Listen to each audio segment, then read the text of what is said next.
Welcome to Evilive, the live media commentary show that answers a question. Why does Sir Arlen of Pennytree have such a huge cock?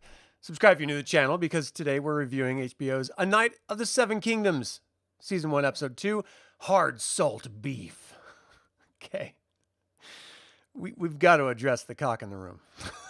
That was ridiculous. Massive. It was like I was watching 28 Years Later all over again, and then some. Okay, so that being said, the reason the creators said the reason why they made his dick so big was because they were pretty much shitting on him the whole time. And they didn't want people to hate the character. They just wanted to show that he wasn't a great knight, or wasn't a great example of a knight. And so in order to counteract all the negativity, they endowed him immensely.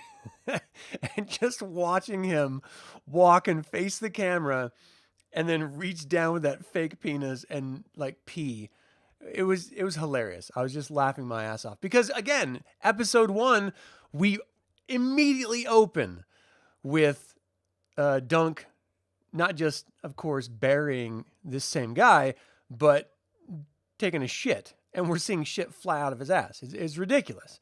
And so this is just another... I can't wait to see what they're going to do next week.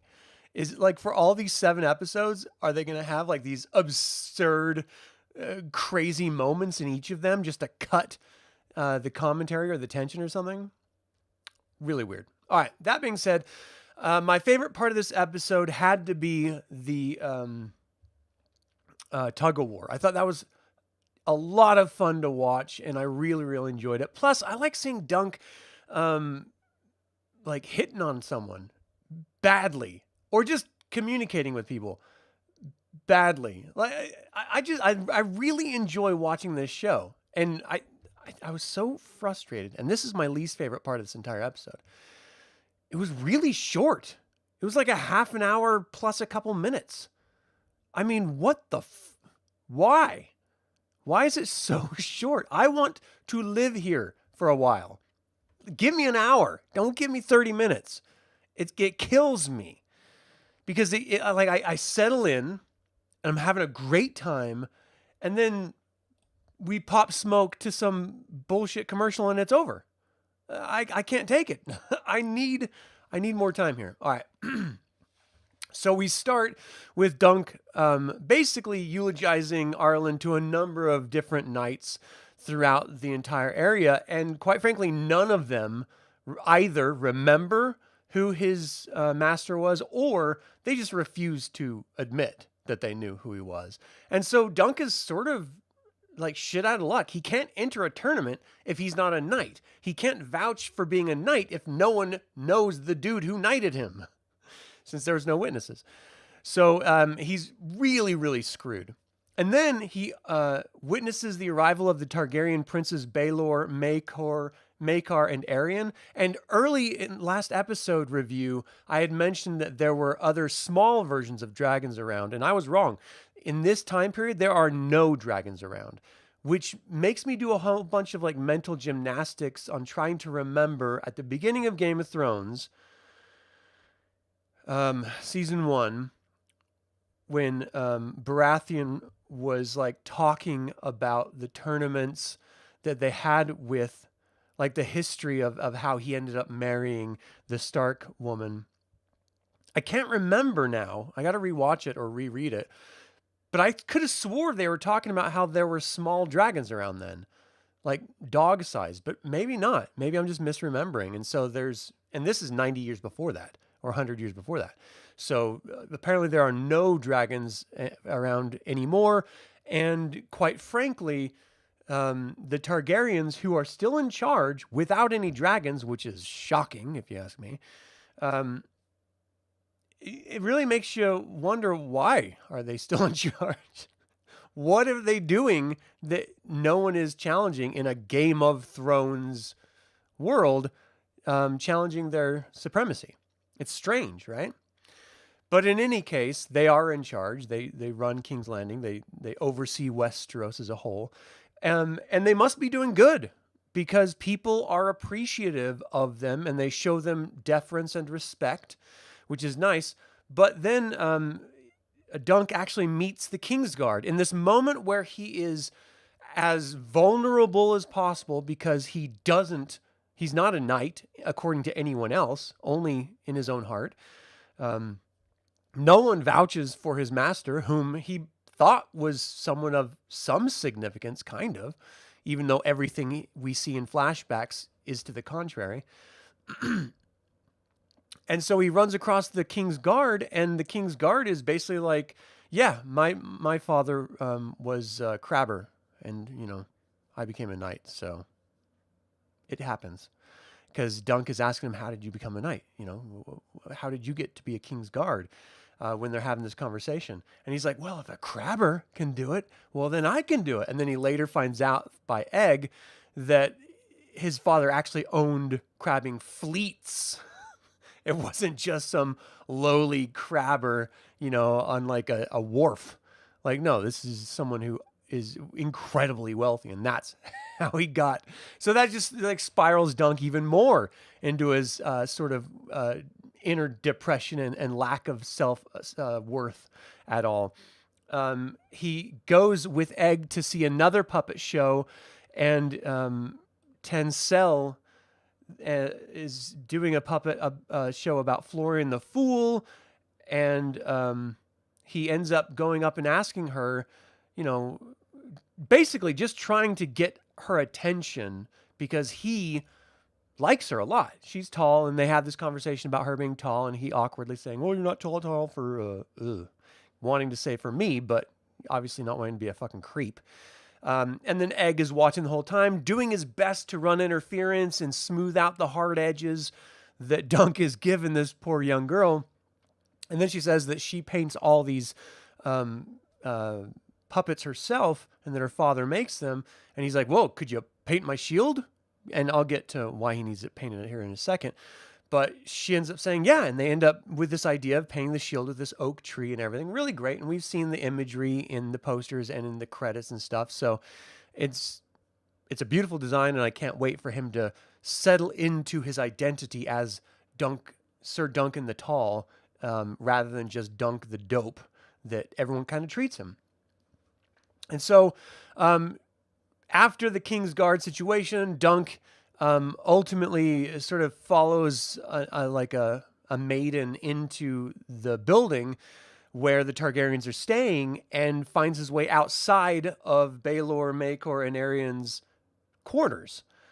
And he overhears them talking about how Maekar's children, Daeron and Aegon, are missing. Aegon? Like, this is the Targaryens' kid, and he's intentionally hiding because he overheard it earlier and he sort of freaked out a little bit. But that does then beg the question, where's Daeron? If Daeron's missing too, Aegon is going to be the key of finding Daeron, I think. And they might have had a pact together to go running out somewhere. Again, I haven't read these books, so I'm just speculating at this point. But the whole Targaryen matchup worked, and it was true. So let's hedge our bets here. Aegon knows where Daeron is, but Daeron doesn't want to be a part of the family or something for some reason. And so maybe he's gone off on his own. Maybe he's chasing glory in some other form, like Aegon's trying to chase glory in his own way, being a squire to then be a knight.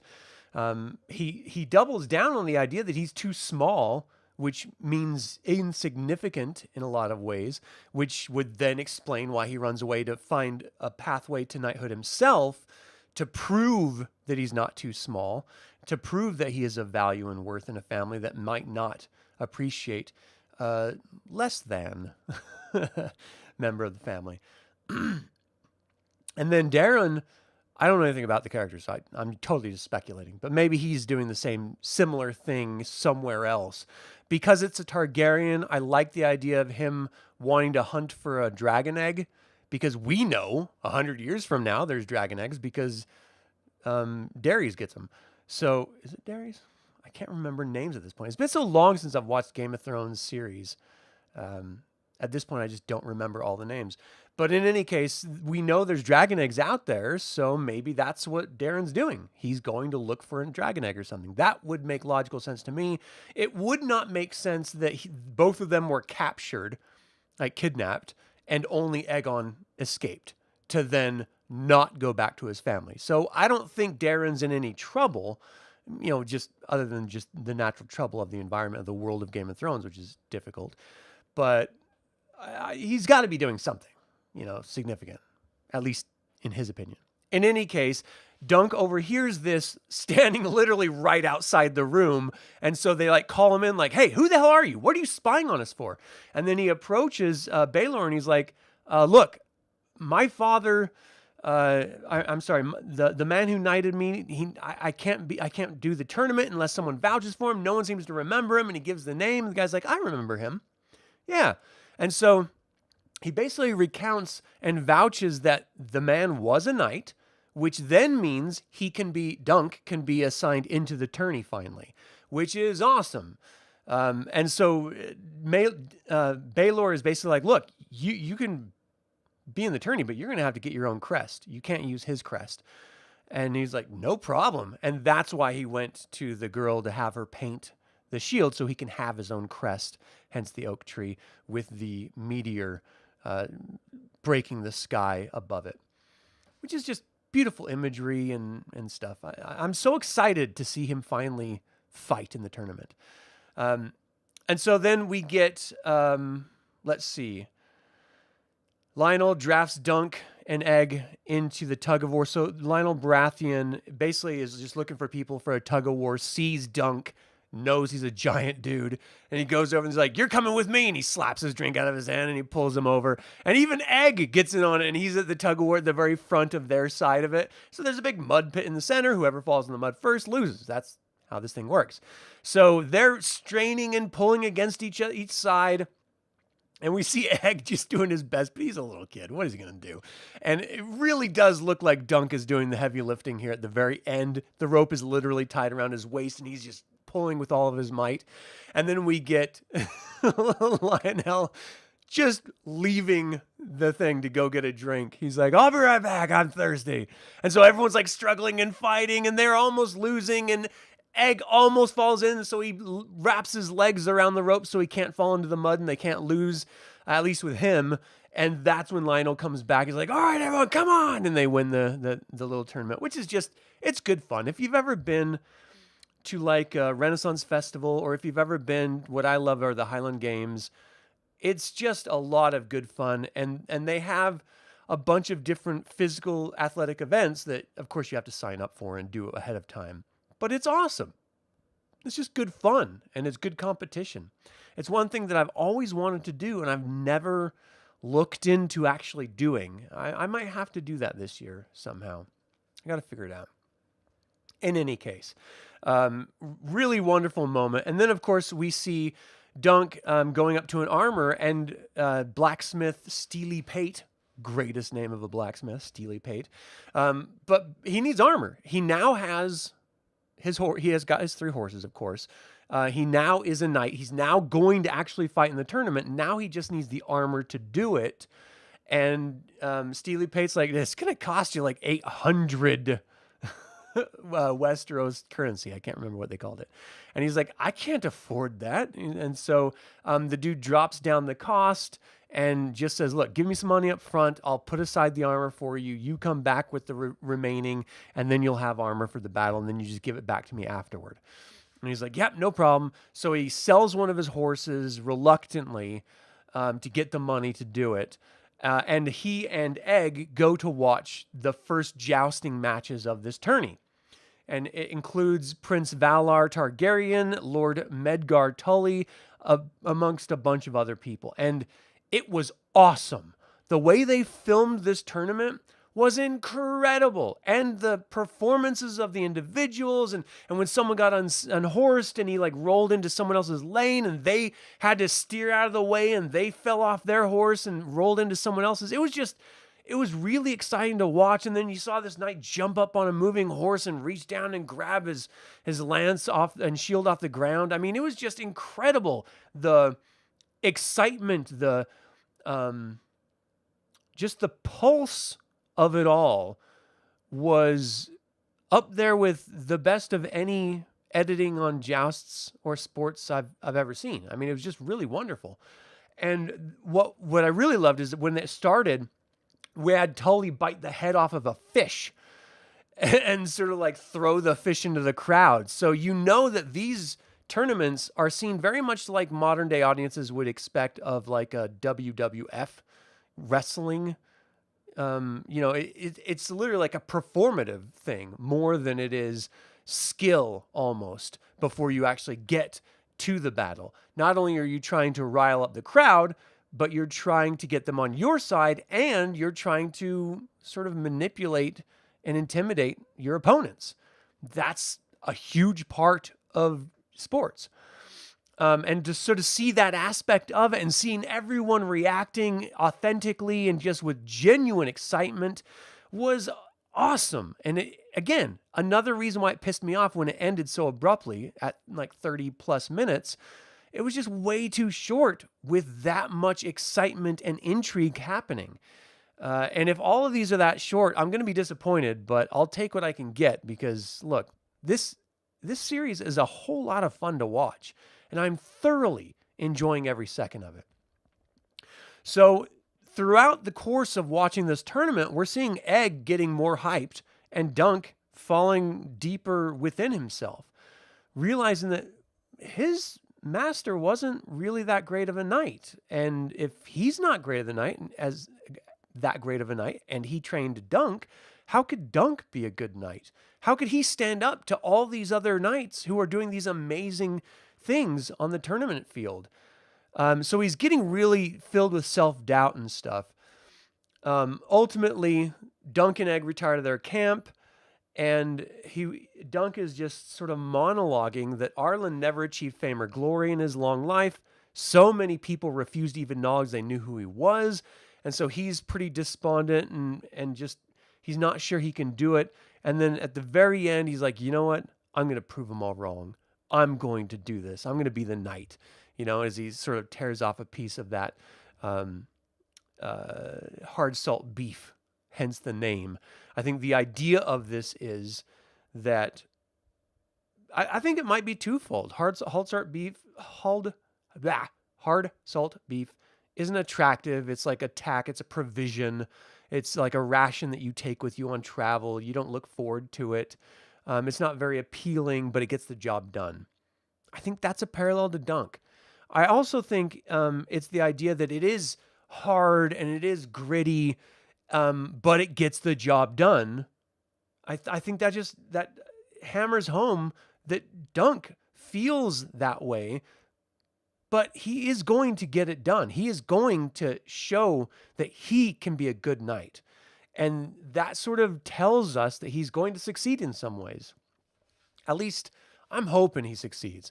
I am 100% behind Dunk and Egg. And I've said it just a second ago. I'm going to keep ringing this bell. This is a wildly entertaining series, and it's just filled with the human condition. Self-doubt, worry, feeling of inferiority, overcoming odds, standing up to oppressors, finding your way in a place that doesn't seem like you could, beating obstacles. Like, this is what it means to be human, to experience this full range of emotions and experiences. And it doesn't matter whether it's in fantasy or whether it's in our modern world, in reality, we all still connect and resonate with these same sensations. And that's why this is so good. Because not only is it portrayed so well by the actors and showed so well by the director and cinematography and everything, but it was written so well so that it connects with us, the audience, in a way that none of the other Game of Thrones series have ever been able to do. So while I complain about the length of it, it's only because I loved it so much. And for that, I am going to be giving it a 4 out of 5 evil eyes. Look, I would give it 5 if it was closer to an hour. And I know that's sort of being shitty because that's just selfish of me, but I'm selfish, so deal with it. This was so much fun. I'm just looking forward to every single episode. And as soon as I'm done with an episode, I go over and watch the YouTube shorts of like behind the scenes and what's coming next. And like, I just want to steep myself in this world because it's so good.